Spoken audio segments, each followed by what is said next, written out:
everyone, and welcome to 11th grade U.S. history. Today we're going to be talking about the 1920s. But before we get started, I want to talk about something that happened here in the United States very recently. So I'm going to read this aloud to you guys. In March, the University of Oklahoma expelled 2 leaders of the university's Sigma Alpha Epsilon fraternity when a video was released of fraternity members chanting racial slurs and singing about lynching. The ACLU, or American Civil Liberties Union, released this statement urging caution in the university's treatment of its students. So, as the face of the students at the center of this controversy unfold, we encourage the administration to demonstrate their commitment to due process, for it is often in protecting the rights of the very worst that we are able to demonstrate our fullest commitment to justice. Okay, so I want you to take a minute silently to think about the ACLU statement and whether or not you agree with the statement. Okay, so we're going to sit quietly for a minute, and then I'll let you know when it's time to share with a partner. Okay, so get in a group, find an elbow partner, let them know whether or not you agree with the statement. I want to hear talking, and I want to hear. I disagree with this.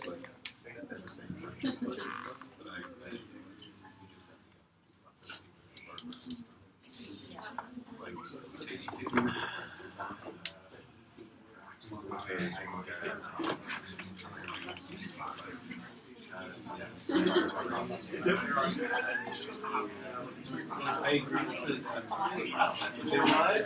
Unless they're federally prosecuted, let them. Okay, guys, let's bring all our conversations to a close. 3, 2, 1. Okay, so just to kind of get a gauge of what our peers think, I want everyone who does agree with the statement to stand up. Can we do what happened? If you're on the fence, just raise your hand and stand up. Anyone who agrees fully. So everyone on the fence? Yeah, of course. So when you say agree with this statement, you're talking about the underlined portion, right? You're not talking about what the people did. This statement. Exactly. Just the idea that in protecting the rights of the very worst, we're able to demonstrate our fullest commitment to justice. Okay. If you agree with that statement, stand up.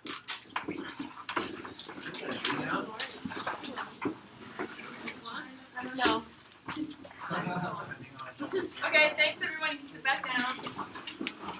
So I want to hear from people who agree, who disagree, who have really strong feelings about this, because this is something that's happening in our country right now. Okay, this idea of free speech, right?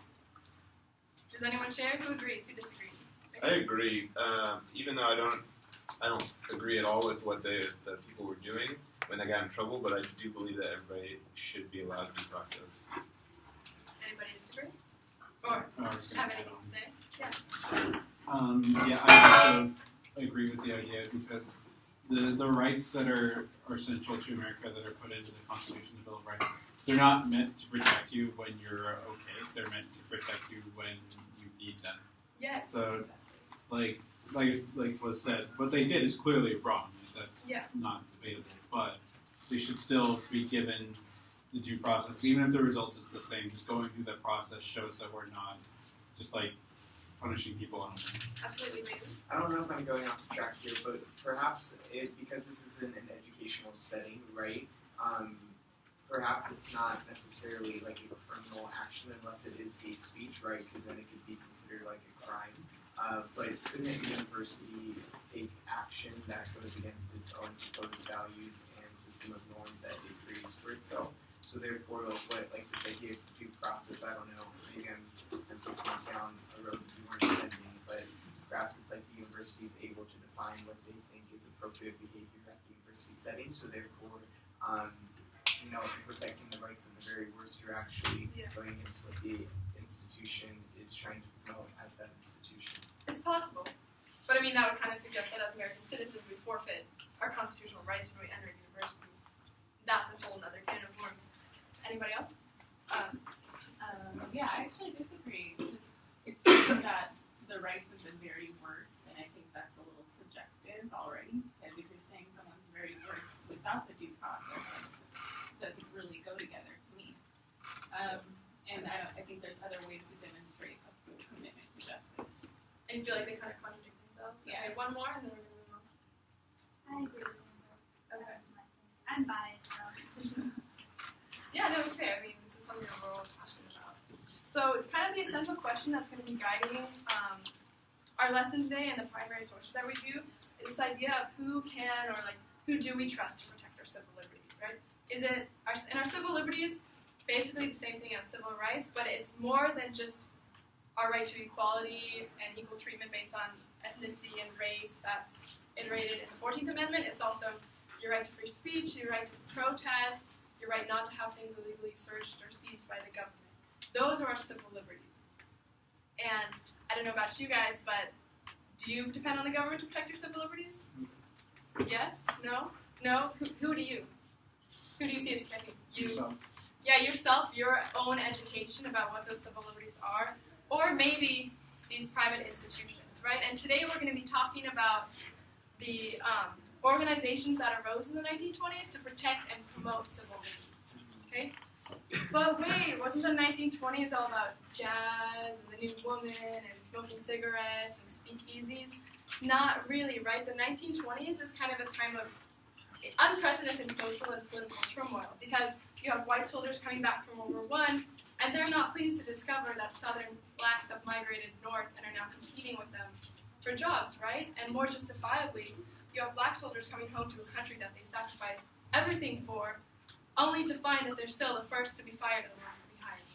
And then, of course, we have the Russian Revolution, which strikes fear into the hearts of the powerful everywhere, and the refugees fleeing that revolution, they're Eastern European, and they really only further these anxieties that bosses have about a revolutionary labor force, right? So my lesson covers the ADL, Anti-Defamation League, the NAACP, and the ACLU. But we don't have time to go into all of them today.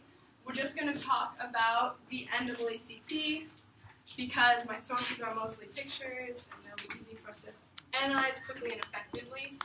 So there's about 15 of these. So you might all be able to have your own, but more likely you'll be like sharing with a partner. I totally don't have enough. But this is something you can do on your own, and you can do with a partner. Here, can I take some of those together with that side of the classroom?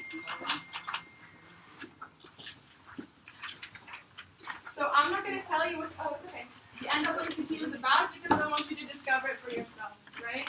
So on your packet or on your partner's packet, there should be like a chart that kind of outlines the problem that this organization was trying to address. Do you want me to get this from you, Dina? No, it's fine. Sorry. The problem this organization was trying to address, its goals in solving this problem, and the methods that it used to achieve those goals. Okay, so looking at these pictures, I want you to fill out this chart and kind of interpret what you feel that those methods were, that problem was, and those goals. Okay, so I'm going to give you about 5 minutes to do this with a partner. Ready, set, go.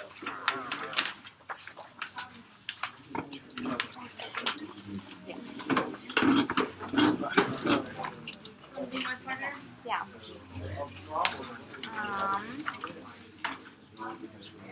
Beer.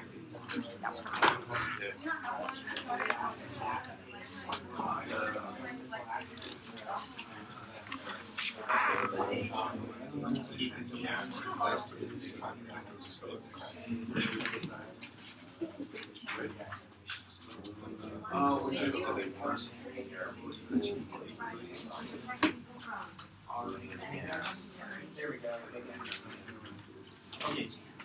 So basically, why did this organization? Just thank you for sharing. Why the regulation Yeah. exists to ensure political organizations for economic equality of all persons.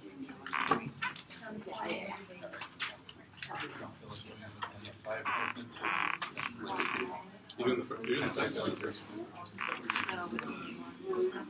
Oh, okay.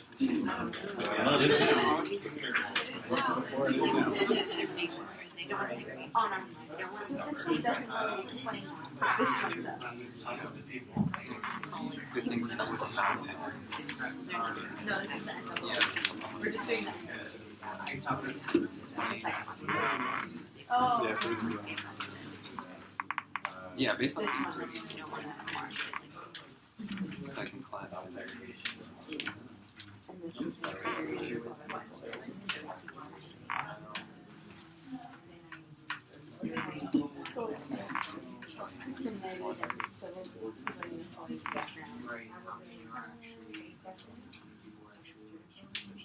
What's interesting is that from that chart, I did see so the way in which the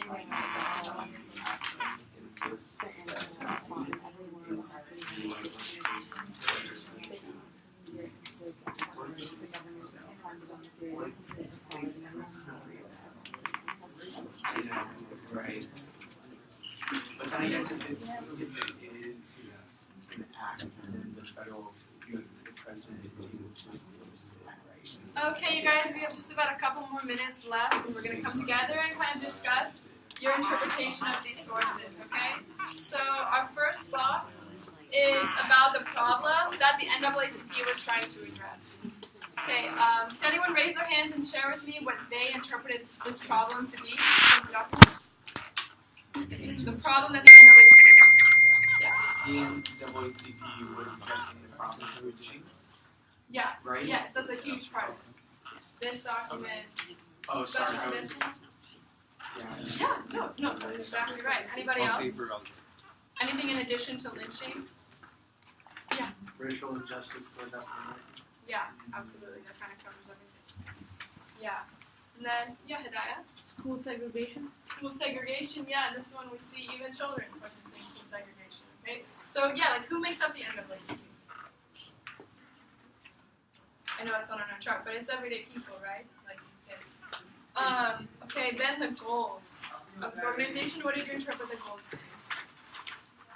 Legislation. Yeah, Olivia. Well, not like a legislative goal, but one of their goals was to just bring light to like a really bad social Exactly. situation.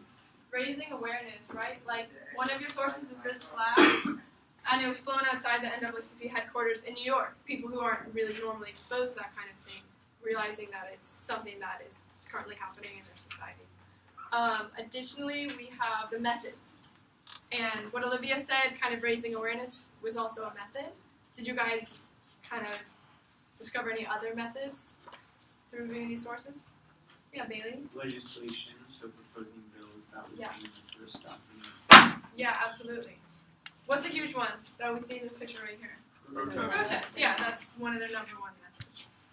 Okay, so that just about covers the NAACP. I really wish we could talk about the ADL, the ACLU, but we don't have time. Thank you for listening to my presentation.